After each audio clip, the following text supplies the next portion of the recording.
Welcome back to the Vampire Den, my unholy spawn. Do I have lipstick on my teeth? I think I do. Oh my goodness gracious. Last time on Strange, we covered the rise of the real vampire community, specifically the internet's role in shaping its discourse. The main source for the previous video was Joseph Laycock's 2009 book, Vampires Today, and as I was concluding it, I was thinking to myself, this book's not the most recent source. Like, where have all the vampires been since 2010? But there are no convenient recent books answering that question. I knew that to figure it out was going to require doing a lot more original research, probably interviews, which would mean gaining the trust of this infamously secretive community. Oh, what's this? Soon after posting my last video, I received an intriguing email from Lady Nova, the organizer of Project V, a community dedicated to sharing and preserving knowledge about the vampire community and creating online safe spaces for them to connect today. She told me that my video was one of the best representations of the vampire community that had been made, that it was a hit with some of the vampires she knows, which was amazing. Thank you so much, anonymous creatures of the dark. I appreciate you. She also told me that my video had brought an influx of people to her community. So while the question of where have all the vampires been since 2010 is interesting to me as a research question, I also realized while talking to Lady Nova that I do feel something of a responsibility to talk about more recent conflicts and even safety concerns within the vampire community now that I've blasted it to this massive audience. This video would not have been possible, or at least would have taken a lot longer, without all of the research notes and sources provided to me by Lady Nova. So thank you so much to her for helping with this video, and if you are interested in reading more about any of this stuff, Project V, the Project V website is a great place to start.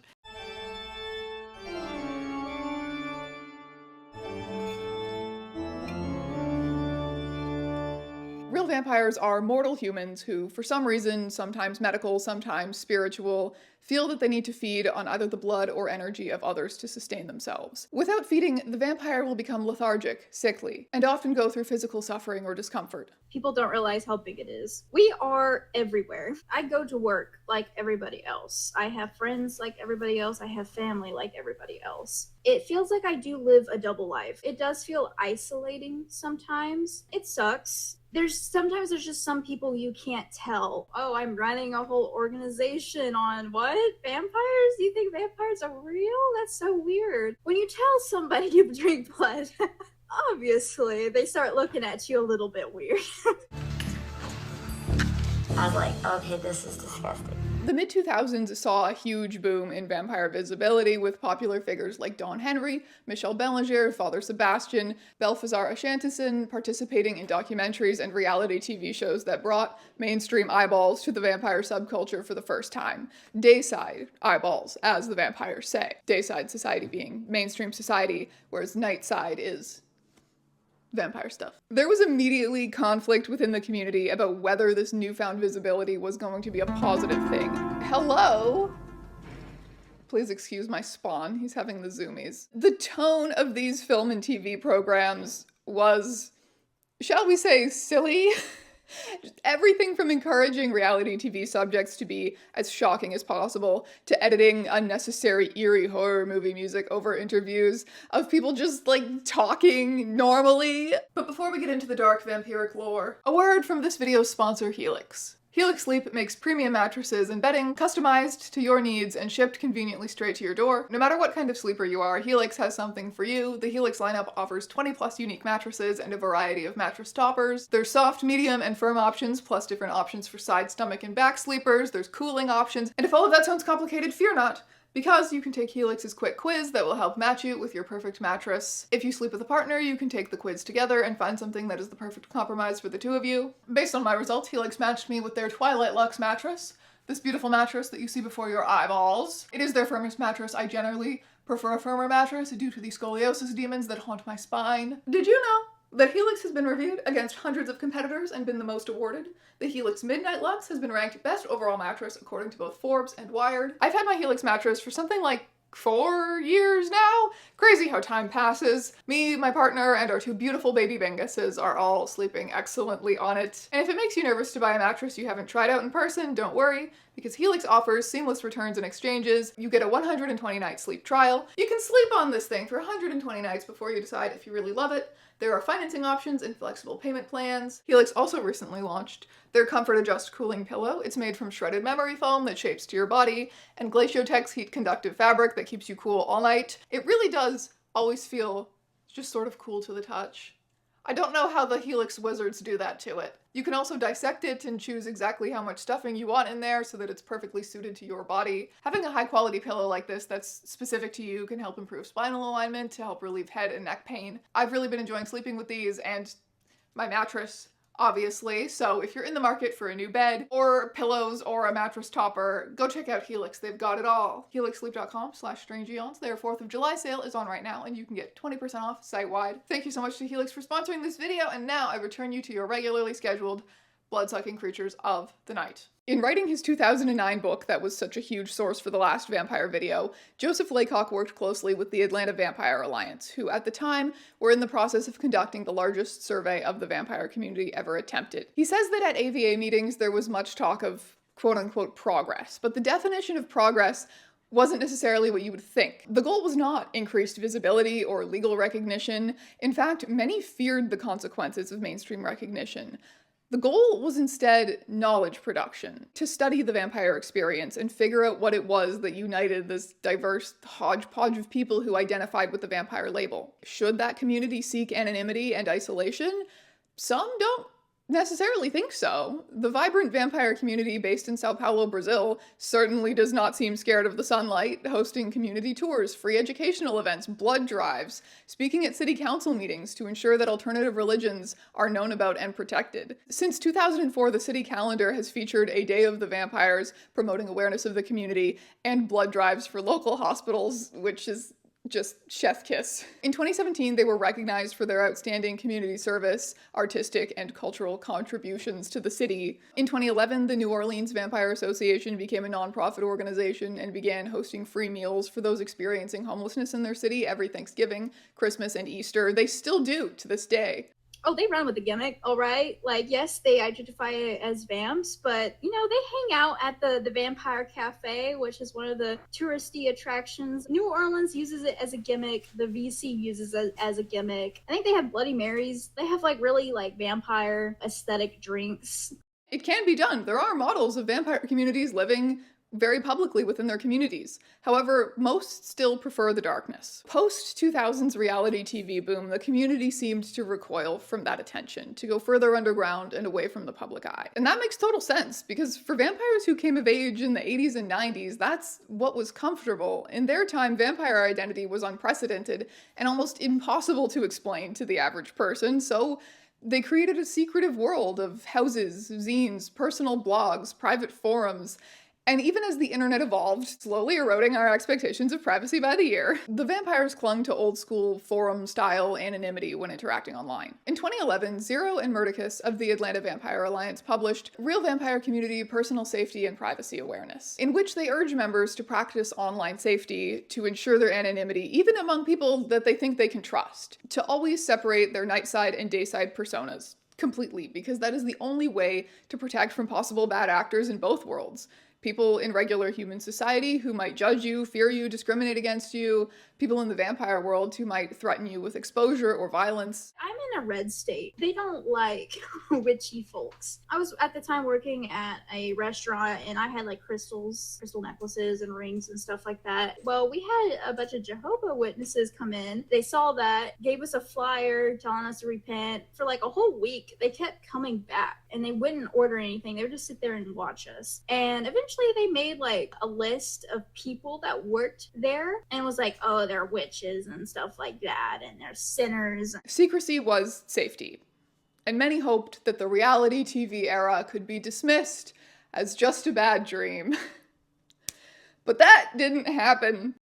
What would you do if a vampire wanted to drink you down and swallow you whole? This is Daily. I am a polyamorous vampire fairy witch. You have different types of feeders. You have different types of beliefs. They call themselves sanguinarians. You've probably encountered some other people claiming to be vampires on TikTok. Some of them might be, but some of them are definitely lying. That there's vampire communities all over the world, especially in Europe. How many types of vampires are there? Lady Nova identifies two factions of the vampire community today: traditionalists who want secrecy and modernists who want openness. Age doesn't necessarily always dictate someone's values. A young person might be a traditionalist. Someone who's been in the community for decades may be very modern and open. Most people are probably somewhere on a spectrum. But this split does tend to happen along generational lines. Privacy isn't what it used to be. Those of us who came of age on the internet don't value secrecy or don't expect privacy to be the default in the same way. Kids are being their worst selves on TikTok with their whole Christian faces just out. So that was a shock to a lot of old school vampires. In a blog post, Lady Nova coins the term toxic traditionalists. Elders of the community who believe that the old ways are superior, that they should get to tell all these stupid TikTok teens that they're being vampires wrong, and they should shut up and follow their elders. Lady Nova, of course, also stresses that she has known elders in the community who are awesome and supportive and who want to preserve knowledge and pass it down, but are also open to hearing about how younger people are navigating this with the technology that they've grown up with. We're very much more modern and future going, a lot more optimistic than I would say with a lot of traditionalists. Some traditionalists may be essentially a nostalgia chasing. If they come in immediately repping like, I'm this elder from this community, I've been around for 30 years, I think this is the true way of vampirism and this is how it should be, and secrecy and all of that, like I'm always a bit iffy when it comes to the elder status role. There's some people that have worked their butts off in the community, and I think, yeah, they deserve such a title. It's just when they turn it into a superiority complex, that is when I draw the line. Within Project V, we actually have a lot of different generations. We have some people who are like 16, 17, 18. We have some people that are in 30s, 50s, 60s. I think this really does help. One of the goals of Project V is to foster constructive communication between vampire generations. We need to have knowledge exchange between generations, lest the younger generations be doomed to repeat mistakes that have already been made.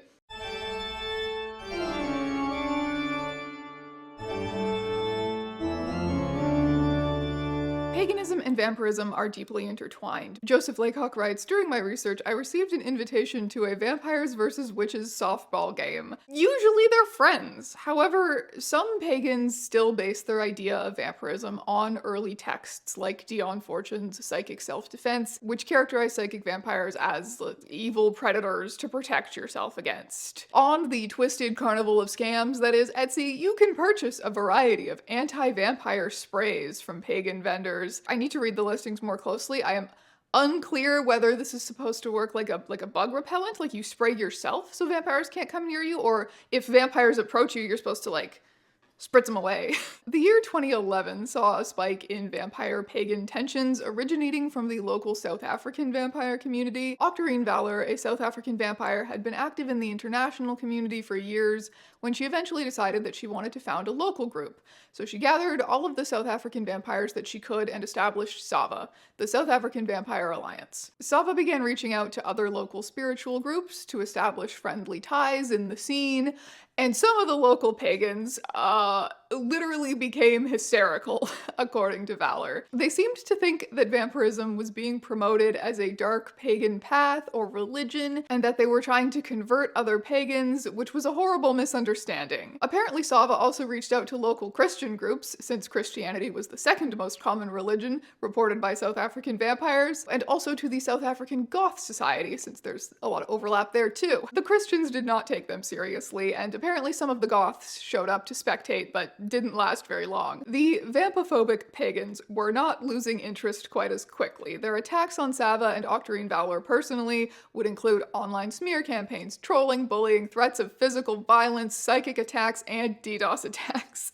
You don't see those things in the same list very often. Despite the anti-vampire attitudes of these pagans, Some in the South African vampire community who didn't like Sava's leadership structure or didn't like Valor personally allied themselves with the hostile pagans. Writing on the Sava website, Valor reflected, perhaps in retrospect, it was hubris for the High Council to demand that members not associate in any way with pagan covens who formed part of the anti-vampire faction. But after all, it made no sense at the time why any vampire would wish to attend covens who were openly vocal about their vampophobia. The pagan-vampire conflict, it was a difference at ideals at first, then it turned into, no, you are not allowed to associate with this pagan group, or no, you're not allowed to associate with this vampire group. It's taboo. That's not productive. There's no transparency, there's no communication, and that's the lesson that the VC has not learned. Do you have an issue? You can come to me, or I can come to you, and we can discuss. There is nothing. It just immediately goes to the public eye. Oh, this community did this, they are bad. They did all of this, they were rude. The online interconnected nature of the vampire community meant that there was a global spotlight on this weird local fight and flare-up of vampires versus pagans discourse, but thankfully it seems to have died down pretty quickly.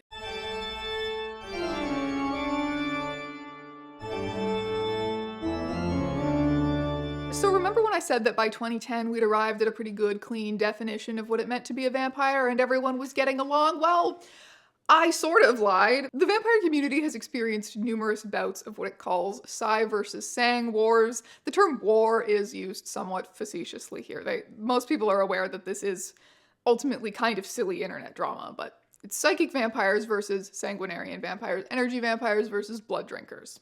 In the 90s, these conflicts were kicked off by quote-unquote Psys becoming increasingly annoying online. One vampire writing under the name Light Unseen describes this era as the psychic vampire revolution, saying, "I perceived an ominous change as the summer of 1998 went on. I was about to be born." The online vampire community, which at the time was made up of forums and websites, was flooded with new members, mostly psychic vampires. Psychic vampirism is, after all, easier for people to kind of want to get into, to experiment with, than blood is. And this psychic vampirism boom meant that suddenly blood drinkers found themselves to be a drowned out minority in the online vampire community. Sanguinarians were being told to just learn how to energy feed when they vented about symptoms or having trouble finding blood. Oh, so you're doing badly. You suffer from symptoms. Why don't you just feed on energy? It's easy and it's more refined anyway. Why would you endanger yourself doing all this icky blood stuff? Hello? This is supposed to be a vampire community, poser. The early online identity wars were really about who got to claim the word vampire.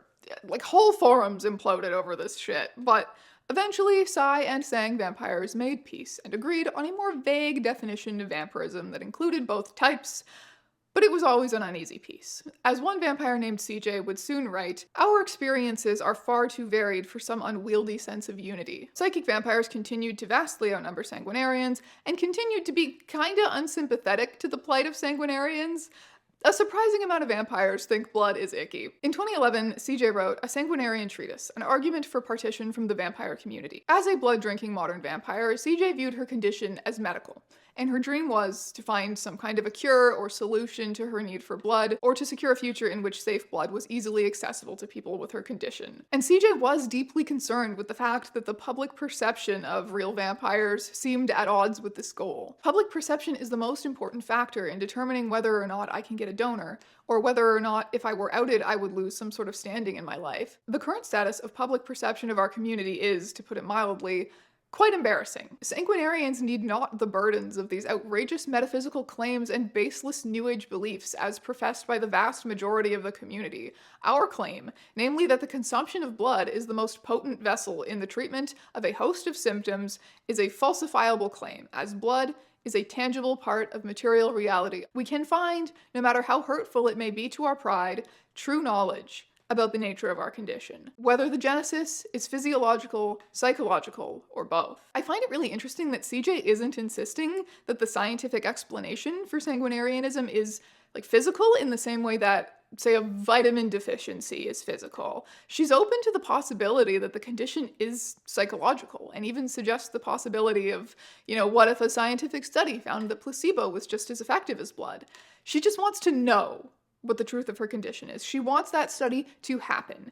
And in order to gain respect from the scientific community as a group worth doing clinical tests upon, we must prove ourselves to be credible and of sound mind. The secrecy of the Psy-Vamps also will not do. If they wanted legitimacy, they were going to have to work with the establishment to some extent.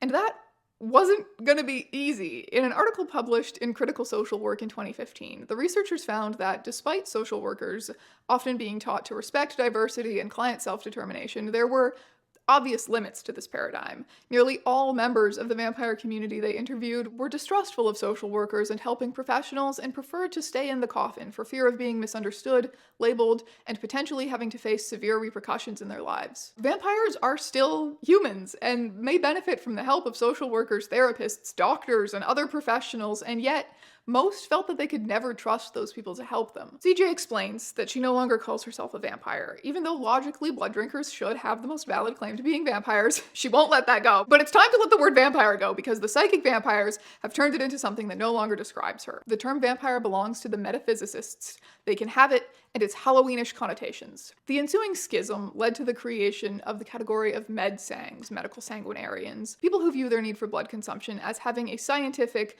not spiritual explanation and seek relief from it. It's worth noting that this newly defined group never fully cut ties with the vampire community in a we're enemies now kind of way.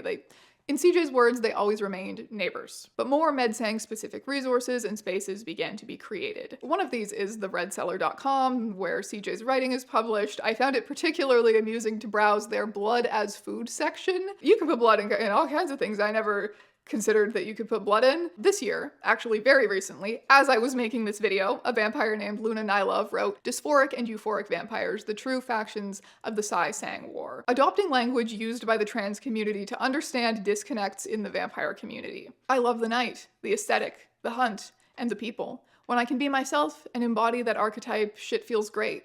The dysphoria really only comes crashing in with the harsh light of day. You're 32 and playing dress up. What the fuck is wrong with you? Just be normal. You need blood? You need a psych hold. MedSang sought legitimacy from the medical community and a cure to a condition, much like trans medicalists who saw gender dysphoria as a medical problem with a medical solution. You go on HRT, you have X amount of surgeries until you pass as cis, and then you're cured. I feel like trans medicalism was a huge schism in the queer online queer spaces maybe 10-ish years ago.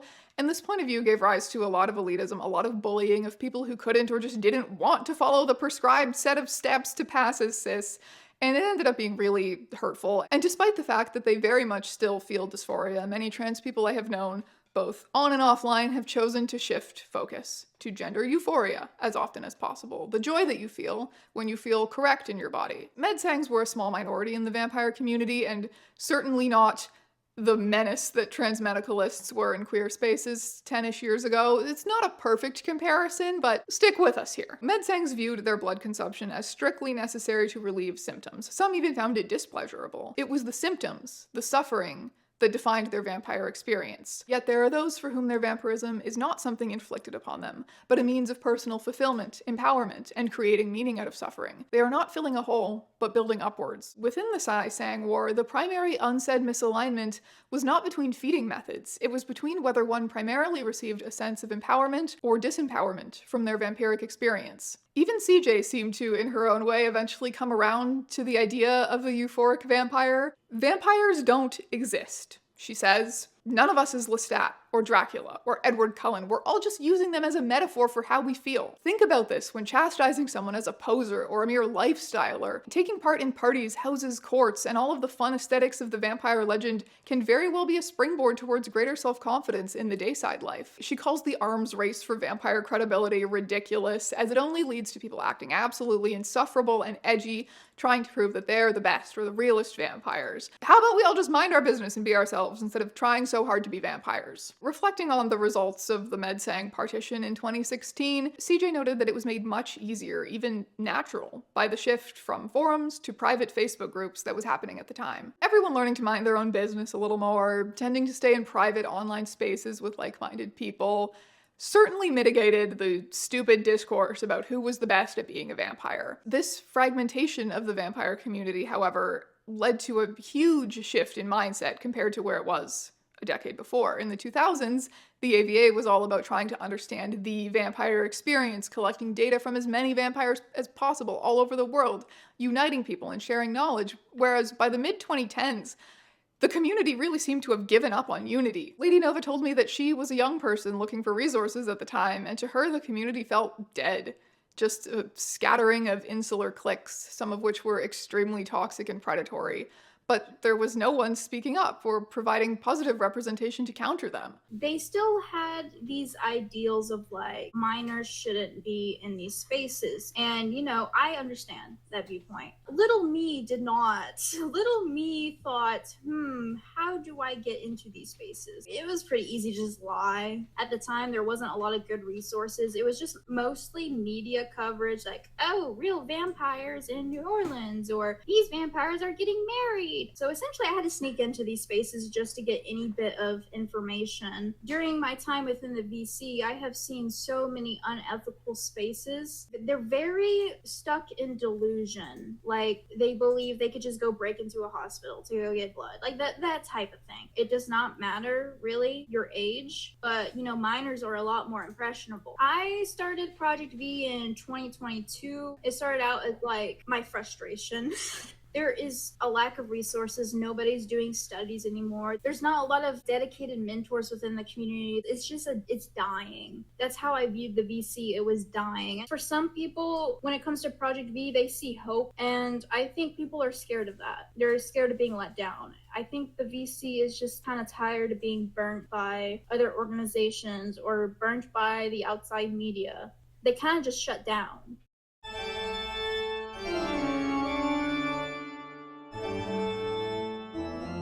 The pandemic brought a sort of death and rebirth for the vampire community. Real-life meetups were shut down. Events that had been running for years or even decades suddenly stopped. Bars and clubs where these events might have been welcomed suffered, and in some cases eventually closed forever. In the pandemic years of the early 2020s, the community moved almost exclusively online, mainly to private spaces like Facebook groups and Discord servers. The pandemic also meant that people were bored. They were stuck at home, especially teens and young adults, socially isolated, doing a lot of looking inward, maybe learning some things about themselves. Lady Nova tells me that this is when she saw an influx of people of younger generations to the vampire community. And today the community is changed from what it was before the pandemic because of this shift online and because of a flood of younger people. Nobody really wanted to rehash the shitty identity wars that had just died down, so they defaulted to inclusivity. You don't tend to see symptom lists that you must pass like a test to be a real vampire, or infighting about the definition of vampire too much anymore. A vampire using the name Herlowain wrote a piece that I found absolutely fascinating, okay, about her experience with psychic vampirism, saying neurodivergence, autoimmune, and neuromuscular disorders, among many other quite mundane illnesses, have many of the same symptoms as vampirism. Right? Right? I've been thinking this, like, the whole time. Okay. I'm reading these, like, descriptions of common symptoms: constant fatigue, brain fog, light sensitivity, headaches. I'm sitting here living my neurodivergent chronic illness journey like, okay, if I think I am fatigued because I'm a vampire and I go feed on a donor, I feel better. Is it really from an exchange of invisible human energy? Or is it because I was around someone I admire as a lover or friend? Or that they provided me with attention, touch, and conversation that I otherwise lack? If I am having cravings that food, sleep, and water and a good movie don't seem to be helping with, then I may go for a walk to a third space like a coffee house or bookstore to be around people. I sit in melancholy and fatigue and begin to open my perceptions to the crowd. I then make my way to the register, and as I order, I flirt with the barista, or am just friendly enough to open them up. I feel a little better. I sit and observe the other caffeine addicts and connoisseurs pooling their energy into a misty formation and pull it into myself with a deep inhalation. I continue until I feel mentally and physically better. I sip my coffee and venture off. This is a common way I feed, but I can also break it down into 3 completely mundane steps. I got out of my house and went for a walk, getting fresh air and a moment to clear my head. I had genuine human interaction, which made me feel seen and validated. I did a breathing exercise and became mindful of my mind and body as a unit. What science and psychology cannot explain doesn't mean the witch doctor has the answer. But that also doesn't mean that the methods of the witch doctor are ineffective. Maybe your vampirism is tied to your neurodiversity or autoimmune disorder. That doesn't make make it any less real. It doesn't mean you are crazy or that you need to suddenly stop calling yourself a vampire and drop the community. She stresses that the point of the vampire label is to empower you in your strangeness, to help you analyze yourself and think critically. This self-analysis will help you advocate for yourself with doctors and therapists. It will help you see signs of manipulation tactics, of shady houses and covens selling you mystical cures to all of your woes. Rather than a means of personal empowerment, self-discovery, there are those who see vampire identity as a means of gaining power over others. So who decides what a vampire is? Who holds the power to shape mainstream opinion of this community, to educate new members? The vampire community has had an extremely fraught relationship with power, with hierarchy, with those of them who are the most visible and therefore powerful. And on social media, that's influencers, baby. Many more traditional vampires scoff at influencer culture because they scoff at all perceived authority and hierarchy. Influencer culture is sort of contrary to what vampires have always been about, which is being intensely suspicious of anyone who wants to tell them how to do things. CJ writes, the laissez-faire attitude of House Kefru's motto, that's Michelle Bellinger's house, seek your own truth, suggests security in their beliefs, as opposed to the unofficial motto of Father Sebastian's Sabretooth clan. Hey, are you talking about blood? Stop it! I'd like to interrupt. Was there a discussion about blood drinking? I had to interrupt. Yeah. The Sabretooth clan is very concerned with this. Such pathetic cultic control and the futile chase for credibility represents the nadir of vampire community conduct. She wrote this like a year before that Vice documentary came out, by the way. Father Sebastian still runs the largest vampire event in the US, the Endless Night Vampire Balls, every Halloween in New Orleans and in other cities throughout the year. He is still one of the most visible figures in the vampire community, certainly to people outside of the community, so it makes sense that he is often seen as a safe and credible source of information. But watch out! The allegations! In 2012, Octarine Valor of Sava wrote, The Obfuscation of Father Sebastian, Inc., an illuminating investigation for the vampire community. Confronting the possibility of one of Father Sebastian's Endless Night Vampire Balls being held in South Africa, she began investing the conspiratorial whispers she'd been hearing about Father Sebastian threatening and banning local leaders from his events that he was throwing in their own communities, seemingly wanting to collect more followers for himself, to supplant diverse local vampire groups with those that fit his mold. And oh boy, she has the receipts. She went as far as to conduct interviews with members of the community willing to speak out about the ways that Sebastian had wronged them. Almost everyone I encountered was scared of the fallout from speaking any negative opinion about Sebastian. It's not that they are afraid of him in a physical altercation capacity, but that they're concerned they'll be excluded from parties, lose friends, or be drummed out of the quote-unquote cool vampires club. Keep in mind, Father Sebastian doesn't really believe in either the medical or spiritual models of vampirism. He's like fully a lifestyler. It's a subculture, a party scene to him. And of course, he is also an entrepreneur. Vampirism is his business. The events, the fangs, the books. He sees himself as a sort of priestly figure, hence the name, guiding his children on the path of vampirism, with most of his world building being taken directly from roleplay games.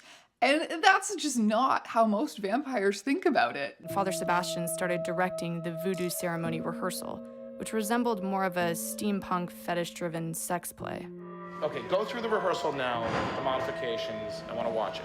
Valor speculates, and I think reasonably, that if he wasn't the gatekeeper of the coolest vampire party in the world, the community would have been done with his shit a long time ago. The accounts that she collects paint him as just in general, kind of a treacherous bitch. He's been relentlessly plagiarizing the work of others since the 90s, usually profiting off of it with his book sales, banning everyone who speaks against him from events and trying to have them socially ostracized, sending spies to watch other groups he suspects of disagreeing with him, ripping people off financially. My opinion, over the years, his modus operandi has become quite apparent. He praises and charms those that are or may be of use in the future. New individuals in the scene don't know any better, and he has the biggest microphone, and they are dazzled by his spotlight and notoriety. I've had friends give him loans that were never repaid, provide him with a place to live without receiving the agreed-upon remuneration. I participated in critiquing and helping with the books to some level, but I believe that he sort of held me off to the side, or wouldn't let me become overly involved directly because he was fearful of my level of education. I question how much he wrote himself, because I never saw him work on it,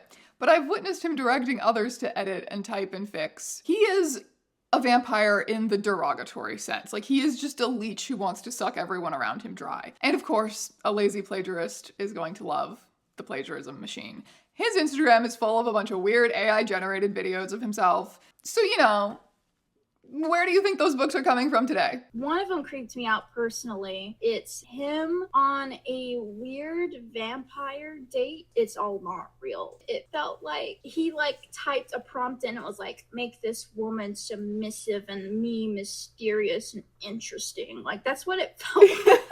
Oh yes, and the sex crimes. Of course there's sex crimes. Why is there always sex crimes? There's sex crimes. Last year, 2 victims came forward on a podcast dedicated to cult survivor stories, detailing the abuse and manipulation that they suffered. You are really going to see why people think he's a cult. It's really ticking the box. It's disturbing. There's no police involved. And I get it. Not all the allegations the police can handle.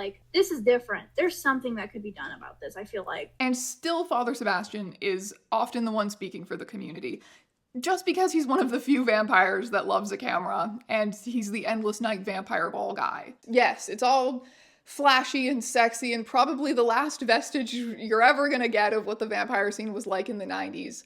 But for many, the obedience that Father Sebastian demands from his followers is simply contrary to what being a vampire is about.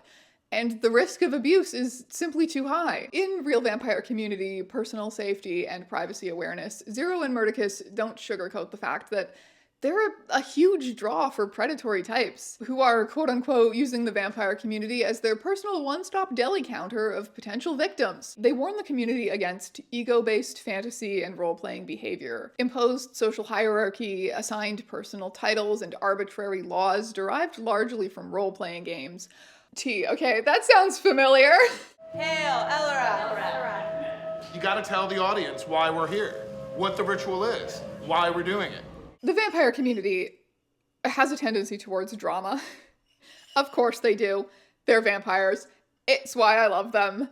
But Zero and Murticus stress that the community must be able to distinguish standard, harmless vampire drama from bad actors trying to rope others into elaborate fantasies to establish control, with the goal of abusing them emotionally, physically, financially often. Reading the way that they described these abuse scenarios really brought me back to the Andy Blake videos that I made. The way that he would enter fandom spaces where you've got a bunch of emotionally vulnerable, isolated nerds, and then kind of bring them into this fantasy world of spirit channeling and multiple realities, and really overwhelm people with this crazy fantasy world and this lore and how special and important he was. If you've watched those videos, I feel like the alarm bells were going off for me reading this. We do get a lot of people who are very much lost in the sauce when it comes to vamp media. They join these spaces under the assumption it's going to be like that. There's a lot of edgelords, a lot of edgy behavior. Sometimes it's harmless. You'll see people that will come in and start talking like they're from the Victorian era. They'll act very aristocratic, or they'll try to claim that they are a part of something bigger. Perhaps we've seen forum postings in which someone's recruiting members, sight unseen, for their new house or clan, or perhaps we know someone who was told that if they really wanted to be a vampire, they should send some money and find out how. Vampire initiation transformation ritual, $5,000 on Etsy.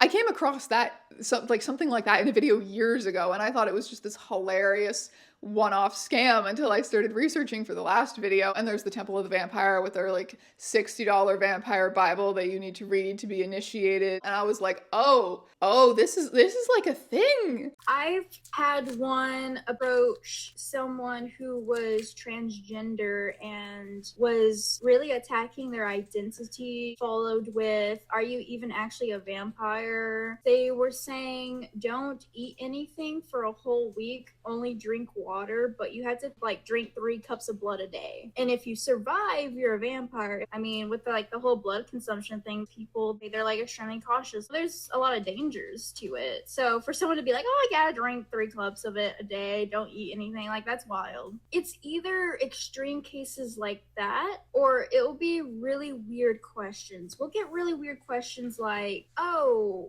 do vampires get pregnant? Okay. They'll specifically say, can female vampires get pregnant? There's people that'll like ask if vamps can get like their period too. Like it's like oddly a lot really to do with like women's anatomy. It's really weird. So you think it's like a fetish thing for them?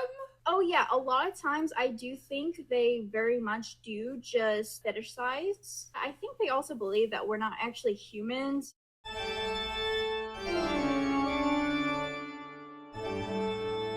I'm a local psychic vampire who is rather sick of feeding on the students of Redacted University, as they taste like birth control and TRT and they smell foul. The only good spot is by the mall, and even then I have to compete with the others of my kind for food for something as dull as a crowd feed. I'm looking to arrange something more convenient and consistent for me for my comfort and overall health. I am looking for someone that is somewhat spiritually awakened and has a healthy practice and maintains their vital energy. I'm offering $50 to anyone that meets my preferences/qualifications. Women smell and taste better than men, but if you fit the other qualifications, men are okay. Have to be between the ages of 18 and 28. After that, they start to taste like expired milk. Younger would be preferable as their energy tastes like veal, and while there is nothing illegal about commissioning a minor for religious purposes, I also don't want to get lit. Wow, okay.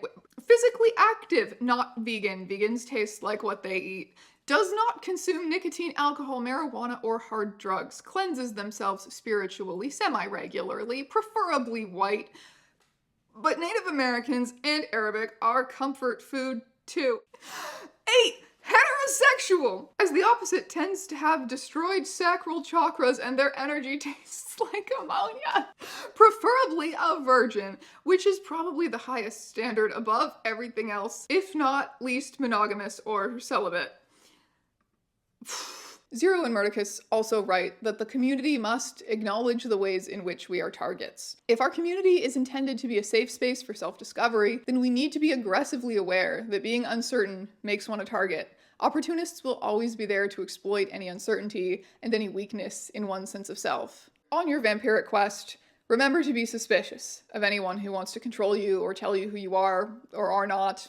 Question everything you believe, even if those beliefs are comforting. And don't tell freaks on Discord your full name and address. I think we can all be a little more vampiric in those ways. In the last few years, the vampire community has started to regroup from pandemic lockdown, and Lady Nova tells me that she is optimistic that things are going in a positive direction right now. We're definitely in a revival time. It's starting to feel like what it was based on my research, 2010, like prime VC. We are pretty much almost back to that era. We're in a very good time right now. I really do hope for the future that we keep going with this progress. Thank you, dear viewer, dear friend, for watching this video. And I will see you in another one very soon.